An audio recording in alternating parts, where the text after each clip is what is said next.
Hello viewers, আসসালামু আলাইকুম। আশা করি আপনারা সবাই ভালো আছেন। একে টেকনোলজি চ্যানেলের পক্ষ থেকে আপনাদের সাথে রয়েছি আমি আসাদ। তো আজকের এই ভিডিওতে আমি আপনাদের দেখাবো মাইক্রোসফট ওয়ার্ডের 3টি গুরুত্বপূর্ণ ট্রিক্স। তো ভিডিওটি অনেক ইন্টারেস্টিং হতে যাচ্ছে। এক্সপার্ট হওয়ার জন্য ভিডিওটি না টেনে সম্পূর্ণ দেখবেন। এছাড়াও আপনি যদি আমার চ্যানেলে নতুন হয়ে থাকেন তাহলে চ্যানেলটি সাবস্ক্রাইব করে পাশে থাকা বেল বাটন প্রেস করুন। তো চলেন ভিডিও শুরু করি। হাই গাইজ, চলে আসলাম আমার মূল ভিডিওতে। তো আমার ভিডিওর প্রথম যে ট্রিকটি সেটি ছিল যে আপনারা কিভাবে টেবিলের টাইটেলটাকে সবগুলো পেজের শুরুতে ব্যবহার করবেন।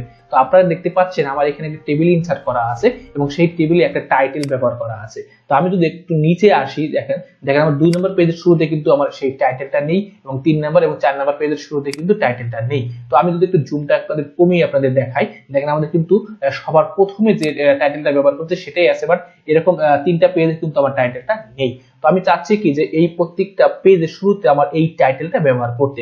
তো সেই ক্ষেত্রে আমাদের যে কাজটি করতে হবে, আমরা যদি করি যে এটাকে সিলেক্ট করে কপি করে প্রত্যেকটা জায়গায় গিয়ে গিয়ে কিন্তু পেস্ট করতে হবে। তো সেই ক্ষেত্রে যদি আমি কাজটা করতে চাই তাহলে আমাদের কিন্তু সময় বেশি লেগে যাবে। তো আমি আপনাদের যে ট্রিকটি শিখিয়ে দিব সেটা যদি আপনারা একেবারে 100% ফলো করেন তাহলে কিন্তু আপনাদের আর এই সময় কিন্তু লস হবে না। তো ওকে, তো সেই কাজটি করার জন্য আমাদের যে কাজটি করতে হবে, আমি একটু জুমটাকে একটু বাড়িয়ে নিচ্ছি। সর্বপ্রথম হচ্ছে আমাদের কার্সরটা সবার শুরুতে রাখতে হবে। তো শুরুতে রেখে আপনারা দেখতে পাবেন যে টেবিল টুলস এর আন্ডারে দুটো ট্যাব চলে আসছে, ডিজাইন এবং লেআউট। তো সেখান থেকে আমাদের লেআউট ট্যাবে ক্লিক করতে হবে। লেআউট ট্যাবে ক্লিক করার পর ডাটা গ্রুপ থেকে আমাদের প্রথম যে অপশনটা সেটাই বেছে নিতে হবে, সেটি হচ্ছে রিপিট হেডার রোজ। তো জাস্ট এইখানে একটা ক্লিক করলে আমরা একটা ম্যাজিক দেখতে পারবো। জাস্ট ক্লিক করবেন। ক্লিক করলে আমি যদি এখন নিচের পেজে আসি তাহলে আমি দেখতে পাচ্ছি নিচের পেজে কিন্তু আমাদের সেই টাইটেলটা চলে আসছে। আমি যদি একটু জুমটা কমিয়ে আপনাদের দেখাই, দেখেন আমি কিন্তু জুমটা কমিয়ে দিলাম, প্রত্যেকটা পেজের শুরুতে কিন্তু আমাদের সেই টাইটেলটা চলে আসছে। বিষয়টা কিন্তু অনেক ইন্টারেস্টিং। তো ওকে, এখন যদি আমি এটাকে আবার সেম ভাবে আমি কার্সরটা রেখে আমি যদি এটাকে তুলে দিই তাহলে আমি দেখতে পাবো এখান থেকে আমার সেই টাইটেলটা কিন্তু রিমুভ হয়ে গেছে। আমি যদি আবার এখানে ক্লিক করি আমি আবার এখানে আমার সেই টাইটেলগুলো দেখতে পারবো। ওকে, তো এই কাজটা করার জন্য একটা আপনাদের খেয়াল করতে হবে, সেটি হচ্ছে আপনাদের কার্সরটা যেন আমার এই 1 নাম্বার রোতে থাকে। যদি এবার 1 নাম্বার রো বাদ দিয়ে যদি আমি 2 নাম্বার 3 নাম্বার রোতে রাখি তাহলে কিন্তু আমার এই জিনিসটা অর্থাৎ রিপিট হেডার রোজ কিন্তু আমাদের এখানে ডিসেবল হয়ে যাবে। তো এরপরে আমাদের কিন্তু কাজটা হবে না। এই জন্য আমাদের সর্বপ্রথম যে রোটা থাকবে সেই রোতে কাজটা রাখবেন, রাখলেই কিন্তু আমাদের এই অপশনটা আবার ইনেবল হয়ে আসবে। ওকে, তো এটাকে আমি জাস্ট ক্লিক করে আমি এখান থেকে কিন্তু আবার সেম ভাবে রিমুভ করতে পারবো।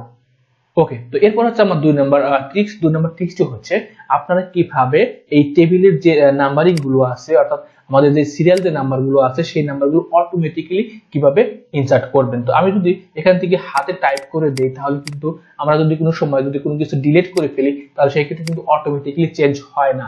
তো সেই ক্ষেত্রে আমাদের কিন্তু একটা প্রবলেম থেকে যায়। তো আমি আমার এই ভিডিওতে আপনাদের দেখাবো আপনারা কিভাবে এই অটোমেটিক্যালি নাম্বারিং ইনসার্ট করবেন। তো সেটা করার জন্য আমাদের যে কাজটি করতে হবে, আপনারা দেখতে পাচ্ছেন আমার এখানে প্রথম যে কলামটা আছে সেটা হচ্ছে সিরিয়াল নাম্বারের কলাম। আমি যদি পুরো কলামটা সিলেক্ট করতে চাই তাহলে মাউস পয়েন্টারটা কিন্তু আমাদের এই উপরে এই আইকনটা রাখতে হবে। তো এখানে দেখেন মাউস পয়েন্টার যখন নিম্নমুখী অ্যারো চিহ্ন অর্থাৎ কালো আকারের যে অ্যারো চিহ্ন আছে সেটা আসবে, তখন আমরা একটা ক্লিক করব। ক্লিক করলে আমি দেখতে পাবো যে আমার পুরো কলামটা কিন্তু সিলেক্ট হয়ে গেল। তো সিলেক্ট হওয়ার পর আমার যে কাজটি করতে হবে, আমাদের নাম্বারিং এখন অটোমেটিক্যালি নাম্বার ইনসার্ট করতে হবে। তো সেটা করার জন্য আমাদের চলে যেতে হবে কোথায়, হোম ট্যাবে। হোম ট্যাবে যাওয়ার পর আমরা প্যারাগ্রাফ গ্রুপে যাব। প্যারাগ্রাফ গ্রুপে যাওয়ার পর এখানে দ্বিতীয় নম্বর যে অপশনটা এটাকে বলা হচ্ছে নাম্বারিং। তো এখান থেকে আমাদের জাস্ট অ্যারোতে ক্লিক করে আমরা এখান থেকে আমাদের প্রয়োজনীয় ফরম্যাটটা আমরা কি করব, জাস্ট সিলেক্ট করব। তো আমাদের প্রয়োজনীয় ফরম্যাটটা সিলেক্ট করার পর আমি দেখতে পাচ্ছি এখানে কিন্তু আমাদের নাম্বারিং চলে আসছে। বাট একটা প্রবলেম হচ্ছে, যেহেতু আমি উপর থেকে সিলেক্ট করেছি অর্থাৎ প্রথম রোটাও কিন্তু আমার সিলেক্ট হয়ে গেছে, যার কারণে আমার নাম্বারিং কিন্তু এখান থেকে চলে আসছে। কোনো প্রবলেম নেই, জাস্ট আমরা কার্সরটা এখানে শুরুতে নিয়ে আমরা একটা ব্যাক স্পেস ইউজ করে দেব। তারপর আমি দেখতে পাচ্ছি যে আমার এইখানে কিন্তু আমাদের নাম্বারিং ফরম্যাটটা আবার ঠিক আছে। তো এখন একটাকে আমি সেন্টার করে দিচ্ছি। আচ্ছা, এখন যদি আমি জাস্ট এখান থেকে যদি কোনো রোটাকে ডিলিট করে দিই, যেমন আমি এখানে একটু বোঝার সুবিধাতে কিছু লিখলাম, যেমন আমি এখানে যে 789 যে রোটা আছে এটাকে ডিলিট করতে চাচ্ছি। জাস্ট এখানে লেআউটে চলে যাব, ডিলিটে যাব, দেন এখান থেকে ডিলিট রোসে ক্লিক করব। আমরা দেখতে পাচ্ছি এখানে আমার ওই রোটা ডিলিট হয়েছে, বাট আমার কিন্তু সিরিয়াল নাম্বারটা কিন্তু ঠিকই সেম 2 নাম্বার এটা চলে গেছে। তো এইভাবে কিন্তু আমরা যে কোনো রোটাকে ডিলিট করি না কেন আমাদের কিন্তু সিরিয়াল নাম্বারটা ঠিক থাকবে।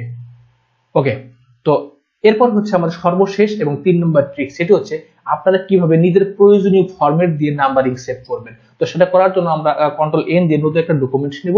এরপরে আমি এখান থেকে ফন্ট সাইজটা বাড়িয়ে দেব। আমি এখানে কিছু লিখলাম, যেমন হচ্ছে এমএস ওয়ার্ড এমএস এক্সেল। তো আমি এখানে দুইটা টপিক ইউজ করলাম, লিখলাম। তো লেখার পর আমি এটাকে সিলেক্ট করব। সিলেক্ট করার পর আমি আমাদের চলে যেতে হবে প্যারাগ্রাফ গ্রুপের এই দ্বিতীয় নাম্বার যে অপশনটা, এটাকে বলা হচ্ছে নাম্বারিং। এই নাম্বারিং এ ক্লিক করব। নাম্বারিং এ ক্লিক করার পর আমরা চলে যাব ডিফাইন্ড নিউ নাম্বার ফরম্যাট। এই অপশনটার ভিতর দিয়ে আপনারা আপনাদের প্রয়োজনীয় ফরম্যাটটা দিতে পারবেন। জাস্ট এখানে ক্লিক করি। ক্লিক করার পর আমরা এখান থেকে দেখেন প্রথম পাবো কি নাম্বার স্টাইল। এই অ্যারোতে ক্লিক করলে আপনারা কোন স্টাইলে নাম্বার দিবেন সেটা কিন্তু সিলেক্ট করে দিতে হবে। আমি এখানে 1 2 3 রাখবো। দেন এখানে আপনার নাম্বার ফরম্যাট, এখানে আমি জাস্ট কার্সরটা রেখে, শুরুতে কার্সরটা রেখে আমি কি করব, লিখবো TOPIC টপিক 01। দেন এখানে একটা কি থাকবে, ডট থাকবে। আপনারা দেখতে পাচ্ছেন আমার এইখানে কিন্তু আমাদের কিন্তু প্রিভিউ দেখাচ্ছে যে আমাদের নাম্বারিংটা কিভাবে হবে। তো এটা দেওয়ার পরে আমি জাস্ট ওকেতে ক্লিক করব। ওকেতে ক্লিক করলে আমরা দেখতে পাচ্ছি topic 01 MS word, topic 02 MS excel. এরপরে যদি আমি জাস্ট একটা ইন্টারফেস করি, ইন্টারফেস করলে আপনারা দেখতে পাচ্ছেন এখানে টপিক 3 চলে আসছে। তো আমি এখানে লিখলাম হচ্ছে MS POWER power point, enter. এবং আমি লিখলাম হচ্ছে এমএস ACCESS। এখন আমি এখানে কিন্তু আমার টপিক ইউজ করলাম। তো এখন আপনারা দেখতে পাচ্ছেন এখানে যত ইন্টারফেস করুন তখনই কিন্তু এরকম টপিক 05 06 07 এরকম ভাবে কিন্তু আসতে থাকবে। তো এটা হলো আমাদের প্রয়োজনীয় ফরম্যাট। তো এখন যদি আমি এটাকে সিলেক্ট করে আমি যদি এখান থেকে নাম্বারিং এ গিয়ে নাম দেই, তাহলে আমরা দেখতে পাচ্ছি এখানে কিন্তু আমাদের কিন্তু সেই যে আমাদের যে প্রয়োজনীয় যে ফরম্যাট দিয়ে আমরা সেট করেছিলাম সেটা কিন্তু নাম্বারিং চলে গেল। তো আমরা যদি সেই ফরম্যাটটা আমার এই লাইব্রেরিতে কিন্তু আমি দেখতে পারবো যে সেটা কিন্তু অ্যাড হয়ে আসে। দেখেন আমাদের নাম্বারিং লাইব্রেরিতে কিন্তু অ্যাড হয়ে আসে। তো আমি যদি এখান থেকে এটাকে রিমুভ করতে চাই, জাস্ট এই অপশনটার ভিতরে মাউস পয়েন্টার রেখে রাইট বাটন ক্লিক করে আমি যদি এখান থেকে রিমুভ করি, তো আমি দেখবো যে আমার এখান থেকে কিন্তু রিমুভ হয়ে গেছে। বাট রিসেন্টলি ইউজ করার কারণে কিন্তু এখানে আপনারা পাবেন। কিন্তু এখন যদি আমি এটাকে ক্লোজ করে দেই, ক্লোজ করে মানে এটাকে ক্লোজ করে দিচ্ছি, ডন্ট সেভ, এবং এখান থেকে এটাকে ক্লোজ করে ডন্ট সেভ দিচ্ছি। আমি যদি নতুন একটা ফাইল অন করি, নতুন একটা ফাইল অন করার পর আমি এখান থেকে অন করলাম। এখন আমি যদি এখান থেকে নাম্বারিং এ যাই, আমি কিন্তু দেখবো যে আমার সেই যে স্টাইলটা দিয়েছিলাম সেটা কিন্তু এখানে আর পাবো না। যে কোনো স্টাইলকে যদি আপনি রিমুভ করতে চান, রাইট বাটনে ক্লিক করে রিমুভ করে দিবেন। ওকে, এবং নতুন করে যদি কোনো স্টাইল করতে চান তাহলে ডিফাইন্ড নিউ নাম্বার ফরম্যাট এটা ব্যবহার করবেন।